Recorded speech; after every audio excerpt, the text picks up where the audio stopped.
Hello, everyone, and welcome to episode 79 of the Anime Banter podcast with your hosts, Turtle, Mike, and me, Sean.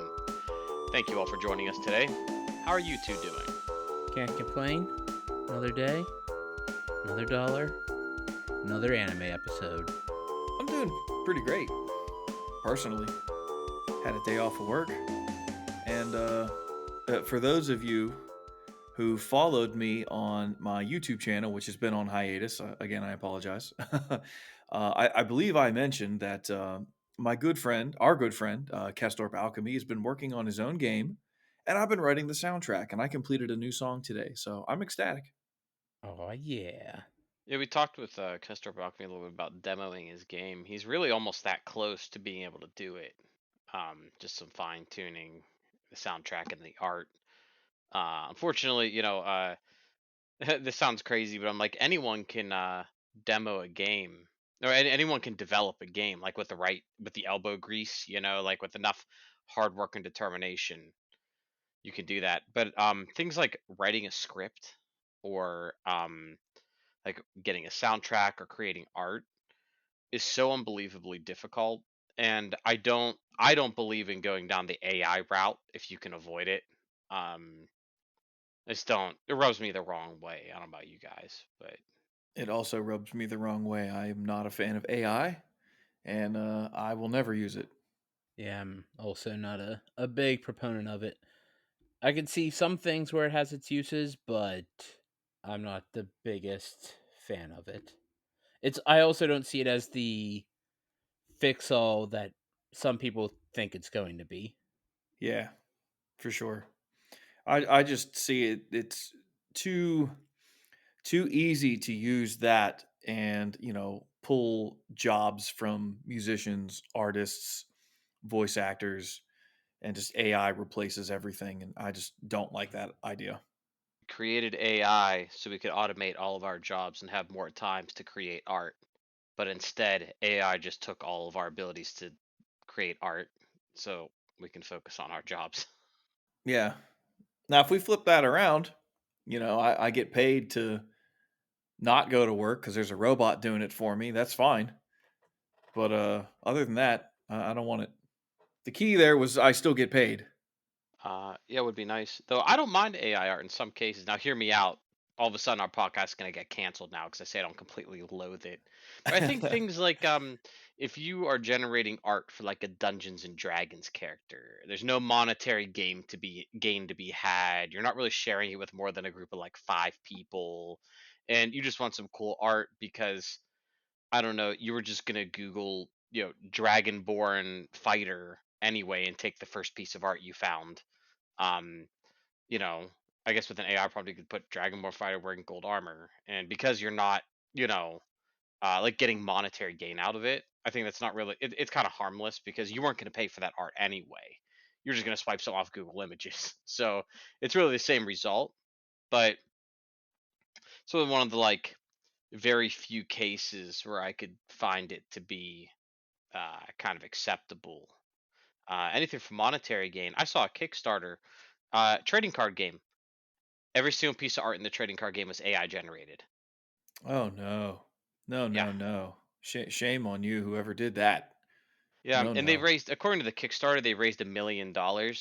I almost guarantee you they had some sort of backing investor who probably created a bunch of accounts and was like 800,000 of that $1 million. Yeah, um, just to try to generate hype and tell people that a lot of people are buying this game. Every time I saw an ad for it, all the comments underneath were just people complaining about the AI art, and rightfully so. One of the reasons I pay for card games, I think about heck in Japan, Fire Emblem Cipher, right? We got custom art for Fire Emblem characters who were not even that well known. Like they didn't even have characters in Fire Emblem Heroes at that point in some cases, I think. So like you were getting like fresh custom art of licensed characters from a game created 20 years before. And you're like, "Dang, I can really appreciate this." Same with I think about like the Digimon card game, same thing, new Digimon art, and the soon to be coming out Gundam card game, which I have a story for everyone about that one too. We'll But get we're gonna there. get, I talked. My wife's a huge Gundam Wing fan, and we're gonna get new custom art for Gundam Wing.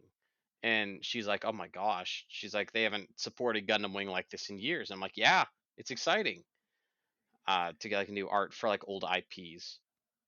In that vein, though, I tried to get my hands on the beta game for the Gundam card game that's coming out on Bandai Premium. They said it drops Eastern time 9 o'clock. So 9 o'clock, I'm sitting there, I'm refreshing my page. Yeah, every like 30 seconds, hitting refresh, hitting refresh. 9 o'clock comes around. I didn't click refresh the second it turned to 9. But like I missed it by a couple seconds. I pressed refresh, already sold out.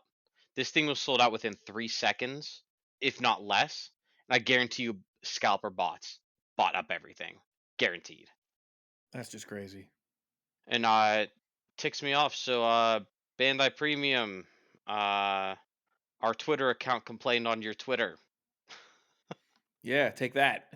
Yeah, our podcast account here. We took to it. So we, we are displeased by we this are bot displeased. up Yeah, uprising. I'd love to do an opening video for the podcast too, if I get my hands on it, because I want people to see like the cool Gundam art and how it looks on the cards, and like the pack distribution and things like that for the game. So I don't know. It's a shame, but hopefully they reopen the window and print some more, and I can get my hands on that beta, or just more scalper bots will win the day. That's more than likely. I mean, there's got to be a way to like combat that, right? There Not is. me. Bandai would have to do it. Yeah. Right, right. But like, there's got to be some way to code that to prevent that or help reduce that or something. I think they don't care as long as their product gets sold. That's the big thing right there. Even if scalpers lose a bunch of money, like they don't care. Bandai made their money. That's true. It just sucks for like us, the fans, who like we don't get a chance to get this. Now, at the same time, it is like beta, so there's a good chance that like these stuff will get re-released when it officially releases. But it's just it sucks. And the Japanese companies, I was having a chat with a friend at the Pittsburgh Gaming Expo about this exact thing, where Japanese companies have this tendency to only list how much they can sell. So they want no inventory at the end of this. That's their goal. And if they do the market research and they say, we could probably sell 100,000 copies of this. So what we're going to do is we're going to make 75,000 to guarantee we sell them all. And then you sit and you think about it and you're like, if you think you can sell 10,000, shouldn't you just make 10,000 and figure out what to do with the warehouse space later? They're like, nope. We'd rather the fans just not get their hands on it and get mad at us. Besides, they like our product, they'll forgive us anyway. And that's what like Fantasy Flight Games did with the Star Wars game as well. They were like, hey, let's just let's not put out too much. And I don't understand the point in that. I think you should get out as much product as possible, especially for set one of card games, because you want the most people to get their hands on it so they could buy the second set. I mean, I agree with you personally. Now, I get like this is a new game, so we don't know how popular it's going to be. We're a little hesitant, but it just seems really crazy if, the researchers or whatever say, there's going to be a high probability we can sell X. So let's make like 25% less than that. That just doesn't make sense to me from a business standpoint. You're losing out. Indeed. But what do I know? I sit here behind the microphone talking. I don't know anything. I don't own a business. So maybe I'm wrong. I don't know. That's a depressing topic, so we're gonna shift here a little bit. No, Let's I do was something fun. yeah, while I was doing that, I was as we know, Dragon Age Veilguard is coming out soon, and my wife's very into the Dragon Age games, and I've never played a single one of them. So I dusted off my Xbox 360 and I'm playing through Dragon Age Origins. And for those of you who have played, I have now made it to Denerim. For those of you, if that matters.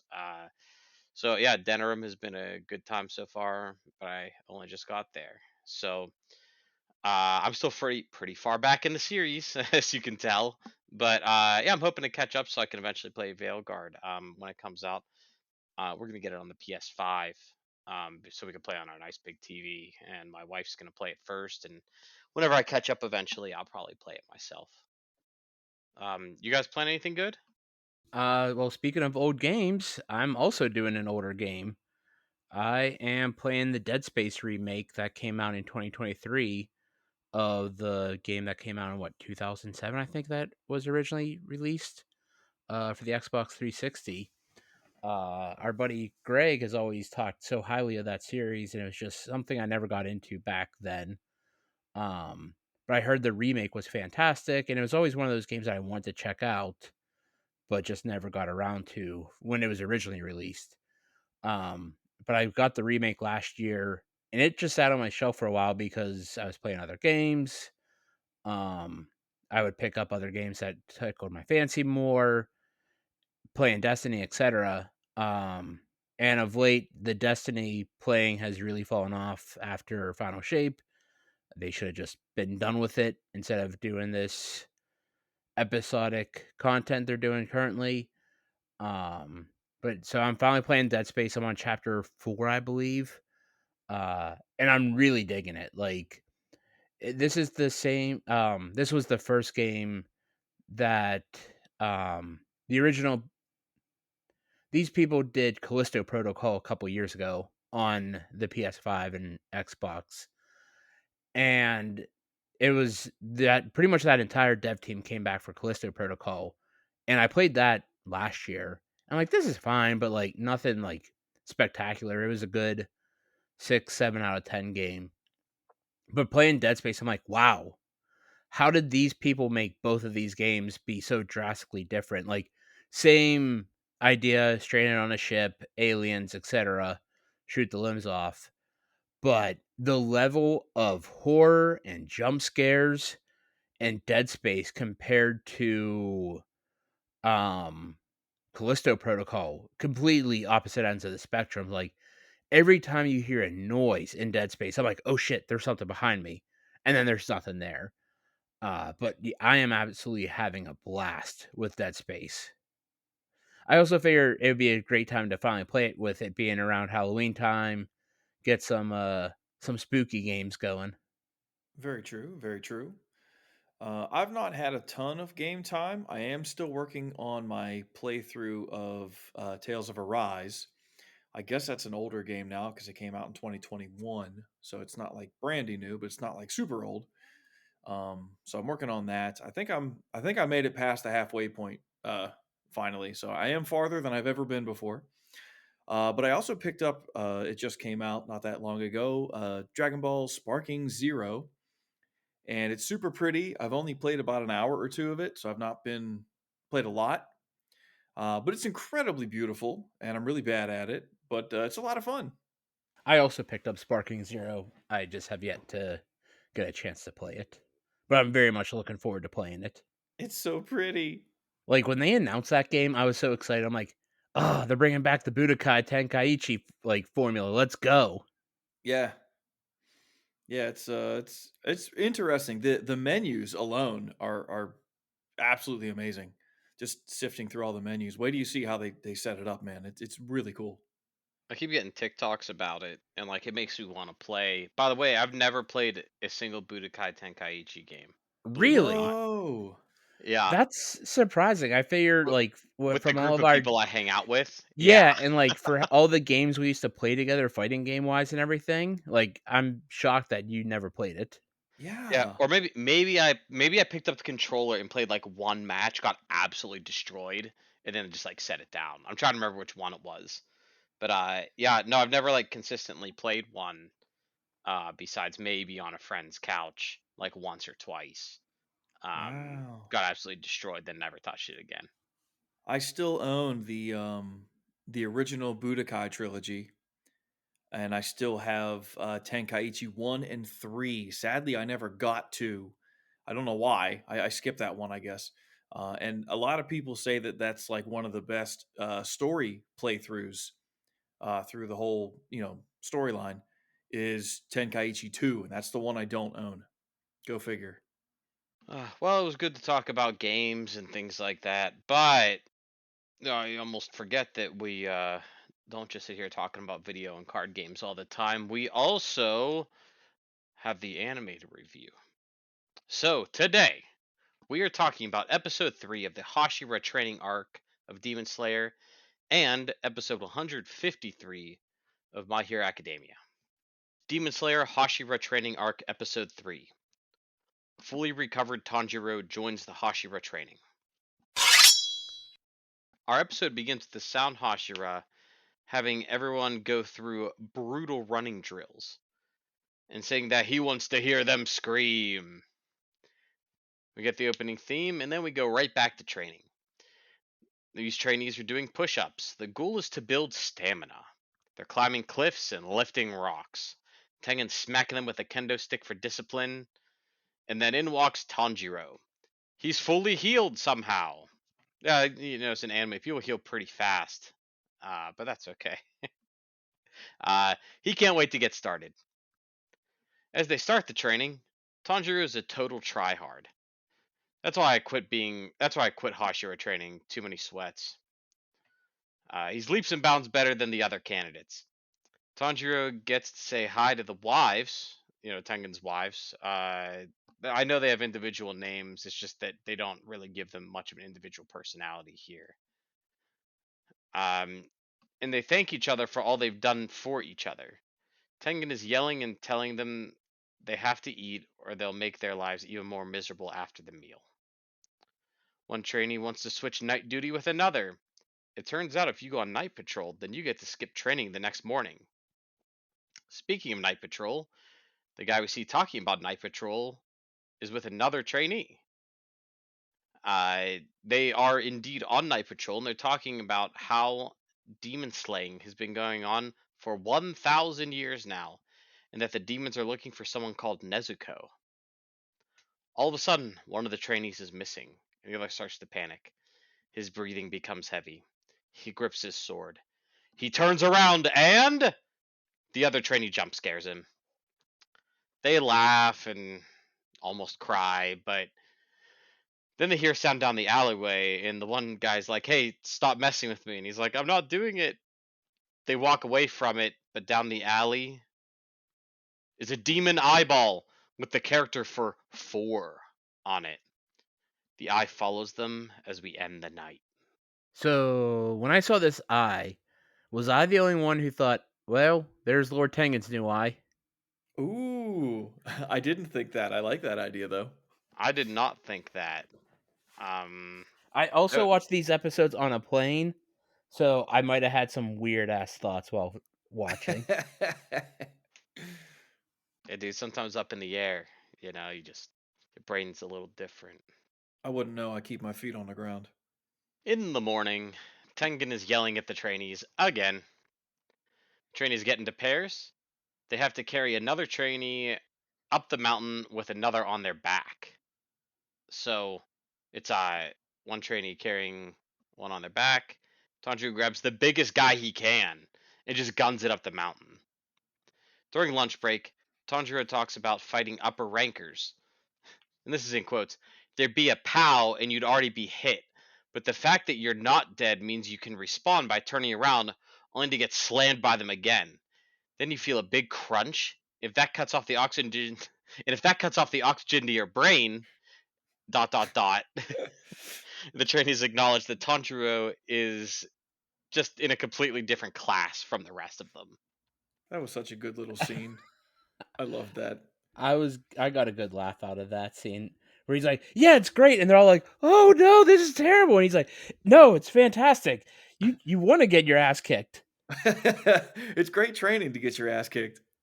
And it kind of made me think of like the Love Hashira when she was trying to explain it to the other Hashiras. She was doing the same kind of thing. And it makes me laugh. It's funny. I was just thinking the exact same thing. Yeah, it's like her description of how she got the sign. Yeah, it's the same type of description. There's a pow and a whoosh and a whoa. That tells us nothing. The next challenge is to run to another mountain and back. Tanjiro reflects on how the Hashira are all very kind on the inside. We cut away to his eating contest with the water Hashira, Gyu Tomioka. Gyu allows Tanjiro to win the eating contest and accepts that he'll have to train people. By the way, I was wanting to say at the end of this, they uh, they made it seem at the end of the last episode like the eating contest wasn't gonna happen because they were just sitting there casually eating. So I was kind of confused when they showed the eating contest. I'm so glad they like brought this idea back. It's like, yes, this was so like we talked last week about how ridiculous it was, and then here we are like watching it happen. Everyone's like, "What?" They couldn't believe that they kept asking for plates, and then it's like, "Okay, I'll let them win." And Tanjiro's like, "Oh, this is the worst training I've ever been in." Yet he's got a smile on his face the entire time. We cut away to the Wind and Serpent Hashiras. They reflect on their training. They say that they could never see any of the trainees really fighting the upper ranks. Why did the Wind Hashira call the Serpent Hashira there in the evening? Something's been bugging the Wind Hashira all this time. It's the events from the castle from the first episode of the season. Their vanishing act is worth looking into. What could be behind it, and is that some sort of demon hideout? Apparently, all of the demons have left the cities all at once, and that's a very interesting piece of information I feel like we didn't have. So it's like all the demon slayers are in one place, and all the demons are in one place, and something really big is happening, and there's obviously an inevitable battle brewing. We're truly in the calm of the storm. The Serpent Hashira and the Wind Hashira have proposals for each other. They want a one-on-one fight. That's a good point, Sean. I didn't think of how like you have all the demon slayers in like one area. You have all the demons that ran away in another area. It's like, what are we building towards here? Because you know it's going to be something big. Oh yeah, it's gonna be crazy. I imagine like I think we talked we're gonna get two movies after this to end out the show. So I'm assuming that one or both of these movies are gonna be, this ridiculous war that we're building up to, which is exciting. We go back to Tanjiro and the wives, Tengen's wives specifically. Tanjiro is helping them in the kitchen, and they in turn give him some tea to help him recover. They want to thank him for what he did in the entertainment district, along with his allies. It was truly a miracle that they all survived. The truth is that Tengen wants to continue fighting. He's been blaming himself. They all wanted to beat Muzan, well, him being Tanjiro, and Tanjiro says that he will. Of course he will. He's the main character. Would you expect anything else? Is it just me, or does Tanjiro strike you guys as a character who just has an abundance of plot armor? A little Yeah. bit. Yeah, he does. Like the gap in skill between like Tanjiro and the Hashira just seems so large, and the fact that he's come across these upper rankers and survived honestly seems unlikely. Just It the way it's written. it's destiny, Sean. It's destiny. Yeah, I guess.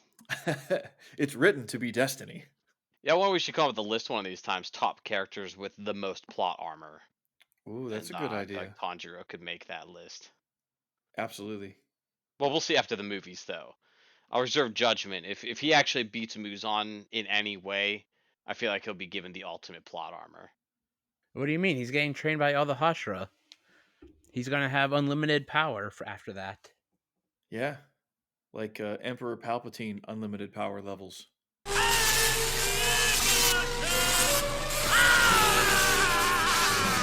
Sure. He's going to be able to use all the breathing. Sean, you don't sound too convinced at that. Yeah, I don't know about that, but that's fine. But in regards to the breathing, he has used like 3 or 4 different types of breathing till this point, kind of. So he's really a savant. He's going to breathe all over those demons. They won't know what hit them. Well, back to training.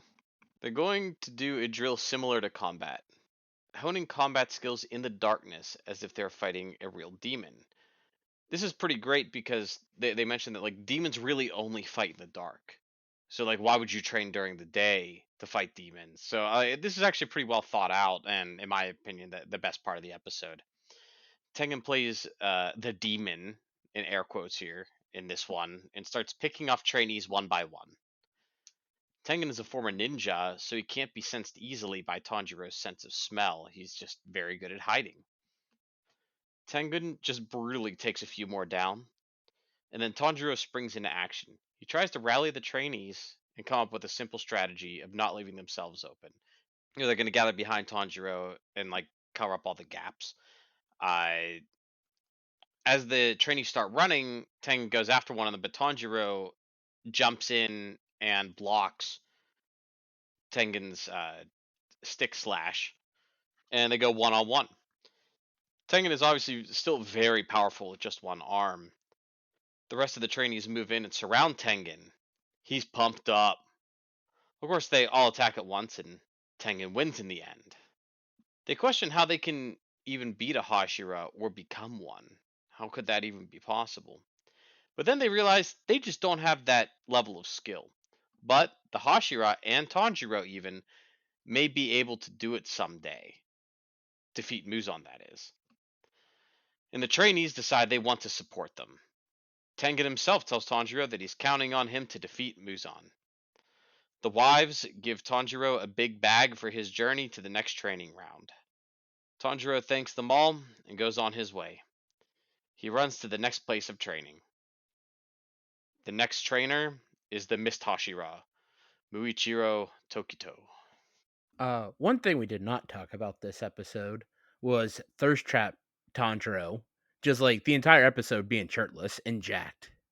Well, I mean, to be fair, so were all the other trainees. They Yeah, all but like they all had like the same 3D model. They just swapped heads. he was extra jacked. I mean, he's the main character, so he Yeah, has to be. He's but got this all also those sexy scars. also sort of like how we talked about how I brought it up last week of like they're gonna have all the jobber demon slayers like getting whooped on, and then Tanjiro's gonna come in and be great. It's like here we are, like they're all like, yeah, Tanjiro, we can do it because of Tanjiro. Tanjiro can do it. We'll just follow Tanjiro. We may not be strong enough, but Tanjiro is. Yeah, I mean, you guys called it. That's exactly what they did. But yeah, I did want to shout out all the buff trainees. Like honestly, they weren't just like physically fit. Like these guys are these guys have been I think they've been roiding up. Yeah, for sure. I mean, you would think with a build like that, it would actually be hard to move the way that a swordsman should be moving. But I don't know. Maybe I'm wrong. Uh yeah, they just to be fair, maybe they should be taking some performance enhancing drugs. I'm just saying, if they're not planning on living that long anyway, just load up on the roids, man. You just need them long enough to kill the demons. Then again, I can't remember what year this kind of takes place in, and I don't think steroids existed yet. Maybe so. Probably not, but there were probably some sort of herbal medicines you could take to, do some basic enhancements, pain nullification, that kind of a thing. Yeah, but one thing they don't mention a lot here in the show, but definitely should exist is a nice cold brew. What do you think, Mike? I think you're right. And I think you're pretty thirsty after talking about this episode so much. So, you know what they say? Yeah. Alcohol is the best medicine. And that means it's time for Mike's Beer of the Week.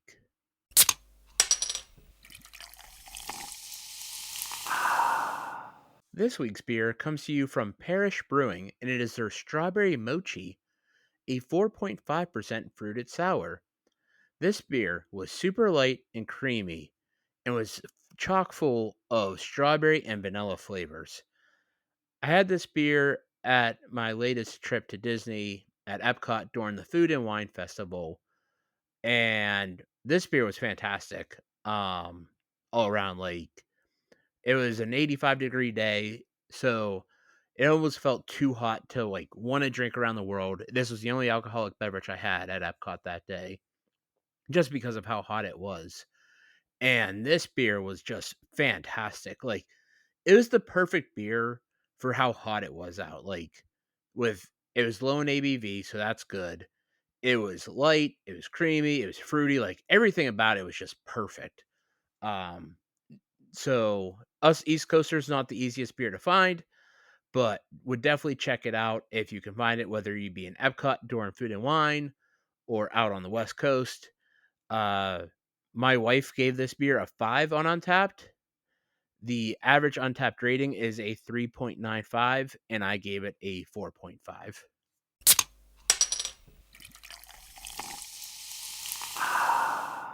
Now that everyone's thirst has been quenched, we're going to shift gears and we're going to talk about My Hero Academia Season 7. And as you can hear, I am going to talk about this one since Mike was out on assignment having a wonderful time. I offered to cover this episode of My Hero Academia. And I want to, before we get into it, typically when I do these scripting for this, I usually watch the episode first and then I'll watch it a second time and do the script. For this particular episode, I knew I was not going to want to watch it twice. So I scripted as I watched. So this is going to be like the closest reenactment as I can do with when I was writing this as, a reaction to this. And spoiler alert, I didn't like it. Uh, My Hero Academia, episode 153, Butterfly Effect. The episode begins where the last one left off. Monster Spinner rallies the sheep and they break into the hospital. Monster Spinner charges in, but the mob stops when they see the hospital staff holding hands to block the way down the hall. After some flashbacks, the classic mob member with baseball bat drops his bat. Cue the opening. Before we get too far into this, Turtle, I'm so glad you're the one who did the scripting for this episode, but because it was not a fun episode to watch. I would agree. I had no fun watching this episode. Well, that's not true. There was one moment. We'll get there. There was one moment where I kind of got excited that something good might happen. And this, like, I know it's partially jumping forward, but like, part of my issue with this episode last week was how they kept flip flopping on the heteromorphs, saying, "Yes, we'll follow Shoji," and then "Yes, we'll follow Spinner," and then "Yes, we'll follow Shoji." It's like they kept flip flopping, and then this episode, they did the same exact thing. It's like, what are we doing? Like, did not like it. Just like Shoji's like, stop, and they're like, okay, and then Spinner's like, no, go, and they're like, okay, and then they get to the hospital, and they're like, oh, this is a hospital, and there are people protecting like the sick. We should not do this. Yeah, I agree, Mike. Uh, this some of the storytelling was a bit muddied here. I feel like it just wasn't. It feels a little sloppy from that for the reasons that you kind of just mentioned. A lot of the. I understand the heteromorphs would be split in opinion, probably. Right, it's only natural that like maybe some are starting to second guess, but some are like we got to follow Spinner no matter what. I think that's pretty natural that they'd be split up like that. But I don't know, just some of this episode just doesn't grip me. Like I just don't have a lot of interest in it, and I wish I did. But like Spinner and Shoji are just like not characters that I have a great um interest in. Well, Sean, you bring up actually a good point I didn't think of. What would have been more interesting is if we got to see a split between the heteromorphs where some of them want to keep the charge and other ones changing to defend the heroes and actually having a fight between the heteromorphs, like a civil war happening. Some of them changing face and they're trying to help the heroes. But we don't get that, so just throw that out the window. Spinner continues to run down the hall. He has this inner monologue that he knew if he followed someone, he would be somebody someday. He thinks to himself, do you see me, Shigaraki? To answer your question, Spinner, no, he does not see you. He doesn't care about you. Neither do we. Then they show the funniest thing I have ever seen from this show, not trying to be funny. I will have the image on the screen for those watching in YouTube. For those on Spotify, I apologize. I can't put visuals on there, but feel free to check out the YouTube page. It's the image with just the white background. The spinner's like running, like he's trying to cross the finish line and like looking backwards. I laughed my ass off. It's not supposed to be funny, but for me, it was hilarious. My curiosity for Spinner has gone from interested to I don't care to actively hating this character now. It's just they're like Spinner's our spokesperson and da da da da. It's like that would be fine and great, like if they actually gave Spinner some build up leading into these episodes. I agree. I wish the heteromorph issue was pushed more early in this series. I think if they could have made a bigger deal of it earlier in the series, then this would actually have a lot of impact. But I feel like the heteromorph thing has only been mentioned in passing, kind of like very briefly, and not that long ago. And maybe I'm wrong. Maybe someone out there has a different opinion than me, and you're like, yeah, they've been dropping heteromorph discussions the whole time, But I just I wish they could have showed some of that impact a little more before these two episodes, because now I'm like, oh, I didn't really realize how racist this world was against heteromorphs, and I wish that they could have like played some of that up. I I'm not even gonna lie. I wish that one of the students was just like real racist towards Shoji. This is a hot take, right? But like, I'm just saying they could have had a pretty good dude hates heteromorphs type of thing, and then through learning, becoming friends with Shoji and the classmates, kind of overcomes his bigotry. I know it's a bit much for shonen anime, but that happens a lot with people who are kind of racist. They make broad, sweeping generalizations about a people, but then they actually meet and get to know and spend time with people of that race, and they're like, oh, hold up, they're just people like me trying to make their way in this rough world. And if they could have done a story like that from the beginning, I feel like we could have gotten it on a micro level and then a macro level, but they switched straight to this macro level. um yeah, and I wish they'd have laid more groundwork for this, because right now it's hard for me to care. If I didn't hate Spinner before this episode was the final nail in the Spinner coffin. Spinner turns around to see no one behind him.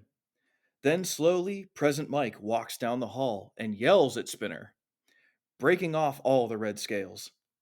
Spinner collapses and drops a voice recording he was going to use to wake up Kirogiri. I hope Spinner never gets up again, and now we go back to the fight with Deku since I scripted this while I was watching for the first time, like I mentioned before. As the episode title fades into black, we get some text on the screen that says several minutes earlier. I officially hate this episode now. You're not a fan of the time jumps? No, not at all. This is like the worst way to tell a story, any story. Do not leap back and forth through time, unless you're writing a story about traveling through time, but you know what I mean. So you Turtle, you would hate Christopher Nolan movies then. He does this a lot. Yes. Like he did it a lot in Tenet. He does it a lot in Dunkirk. He does it a lot in Oppenheimer. Yeah. Yeah, you would anything non-Batman that he does, you would probably hate. Non Batman. Okay. Yeah, I mean, there's a way that this can be done, but the way that it's being used here is horribly wrong. Don't do this ever. Present Mike is running into the hospital to stop Spinner. He tells Tentacool, I don't remember if that's his actual name, but I'm just gonna call him a Pokemon. He That's his tells hero name. it is his hero name. Yeah. He was named after a Pokemon. Remember that. Wonder when he will evolve into Tentacruel. Maybe at the end of this episode. He tells Tentacool to hold down the fort. As someone with what looks like an axe is trying to swing at our boy Tentacool, the man with bat from earlier catches the axe. He tells everyone they are channeling their anger the wrong way. God, finally someone gets it. I gotta be honest, I just want to skip through this episode. After last week, I feel like we don't need any more of this. Meh. Yeah, that's how I feel. Is it, bleh. Meh. Meh. Meh. I would love to know, like, in the comments, is this somebody's favorite episode? Is someone, like, truly, like, in love with this? Or is this rubbing everybody the wrong way like it is me? Let me know, please. It's not the message, it's the way this episode is formatted and poorly executed. I get the message. The message is good. Racism is bad. That's the message. But like the way this is being done is just awful. President Mike thinks to himself that since they captured him, Kirogiri has not even twitched. In order to prevent him from joining the villains, it looks like President Mike is going to kill him. Just then, Spinner gets up and is able to awaken Kirogiri, and he springs into action. This just got interesting. See, I hated this because the whole point of the recording was to wake up Kirigiri. And President Mike stopped him and he destroyed the recording. And then Spinner's like, hold on, let me put this glove up to Kurigiri and that'll wake him up. And it's like, oh yeah, that worked. It's like, hold on. When the hell did this come up? Like the entire episode, we're like, yeah, recording will wake up Kurigiri, recording destroyed, and that's like, just kidding, plot armor. All for One had this a bit like second thing with the glove, so the recording actually didn't mean dicko. I don't even remember the glove. I don't remember the recording device being destroyed. I thought it was Spinner like talking to him and mentioning Shigaraki, and he recognized Spinner's voice and heard Shigaraki and woke up. That's what I thought. I could be wrong. I was not paying complete attention to this. Because I thought the whole point of the recording was he needed to hear either All for One's voice or Shigaraki's voice. Which is what they said. And then Spinner is the one who talks to him. And it's like, look, it worked. It's like, wait, what? That's fair. That's fair. This episode is a hot mess. We see a very attractive American weather reporter, and I was very confused by the random shift. Please stop doing the show. She's reading the weather prompts and then starts talking about how the government is selling them out to All for One. Instead of spending any more time with this train of thought, let's jump over to Dobby because why not? I fucking hate this episode again. Now hold up though, because uh, I can forgive the jump to Dobby because we're gonna see next episode some stuff's gonna happen. You know what I mean? And we gotta put the pieces on the board in the right place. You know, we gotta put Toga in the right place. We gotta put Dobby in the right place to set up for what's gonna happen next episode. So I'm okay with like since they waited to the second half of the episode for this. Yeah, I agree, Sean. I didn't hate the Dobby call back because, like, it's like they used the second part of this episode to pretty much play as a prologue to the next episode, and I'm assuming almost the rest of the season. So it's like, okay, I get it where they're going with this episode. So I didn't hate it of the whole bring everyone together in the spots they had to be. I feel that there was a much better way to accomplish that, and my complaint is why did we cut to this random weather reporter and then cut to Dobby? Why wouldn't we have just cut to Dobby?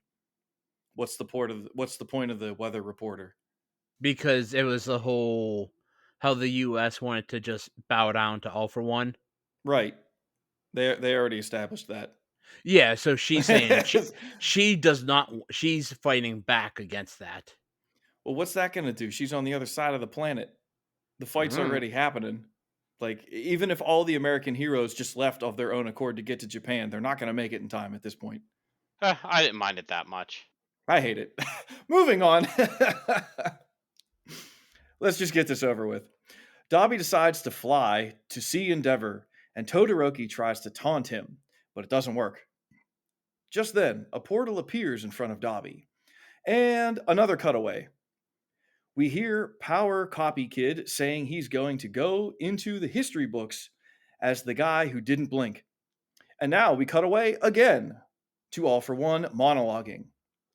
At this point of the episode, I literally checked out. I stopped paying attention. I had to get up. I had to walk away. Eventually, I came back and I finished it.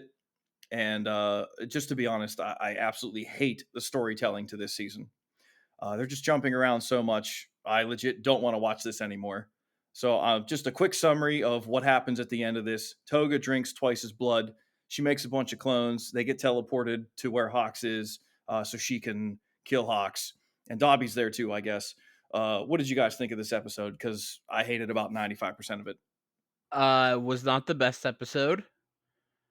I was tired going into this episode on the plane, so I thought for sure that I was going to fall asleep. I did not, thankfully. I'm really hoping that business picks up, but I feel like that's not the first time we've said this when it comes to this season. Every time things pick up, they hit the brakes. This is the opposite of all gas, no brakes. And I know that they officially announced next season is the final season, but it just feels like this season has been very fillery. Yeah, I'm gonna say for myself during the part where the heteromorphs keep going like back and forth on which side they want to be on. I had a hard time paying attention in this episode.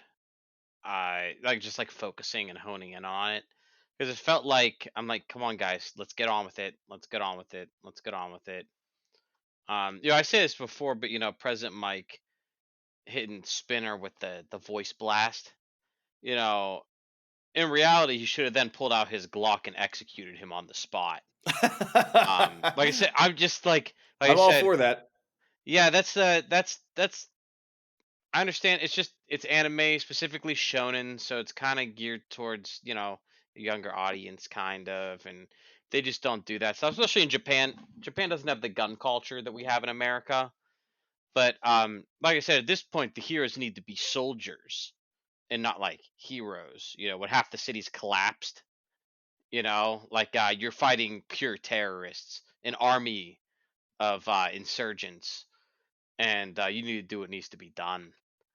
Because President Mike was a coward and didn't fully kill him.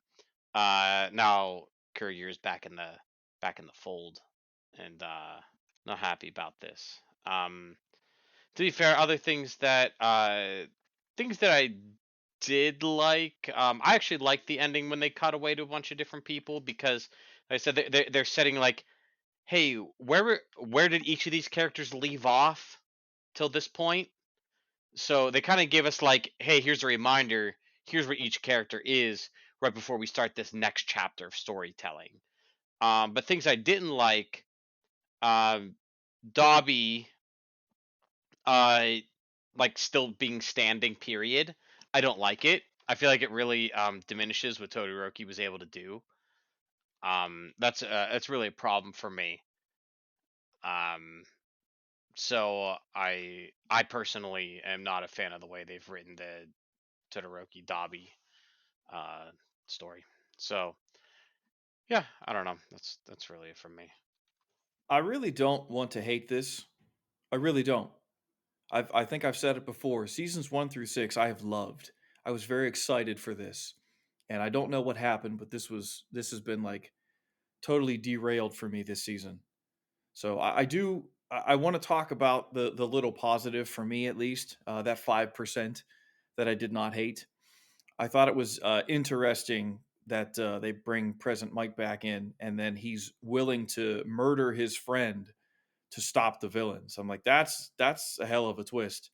Like that's pretty dark for a hero, but he's looking at the big picture and like if there's no other way to stop this, I will kill my friend who's no longer himself to prevent him from doing anything horrible.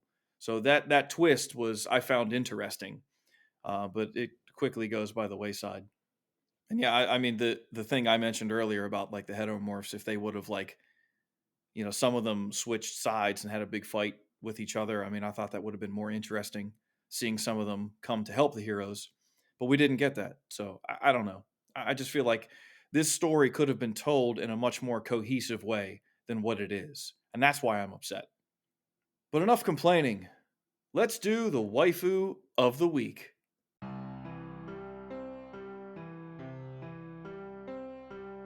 Sean, how about you give us your waifu of the week? Last week I chose a character who gave rice balls to Tanjiro.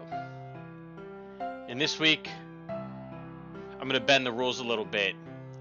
I'm going to choose a group of characters who gave rice balls to Tanjiro. That's right, it's Tengen's wives. They are the waifus of the week because every character who provides rice balls is just going to be my waifu of the week going forward. So that's it for me. I love this theme. Mike, your waifu of the week. I'm gonna go with Thirst Trap Tanjiro because there were no other options to go with this week. Yeah, we're kind of pigeonholed here. At least he helped pump up the jobber demon slayers to get them amped to be killed by demons in the future. And my waifu of the week is also Tanjiro, same as last week, for the exact same reasons. He makes me laugh. Thank you all for joining this week as we watched Demon Slayer and My Hero Academia.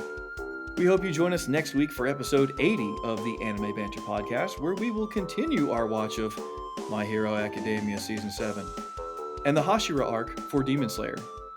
Please give us a 5-star review on all platforms that allow reviews, and if you're listening on YouTube, please like the video, hit that notification bell, and please leave a comment. The Anime Banter podcast can be found on Facebook, X, Instagram, Threads, and of course, on YouTube.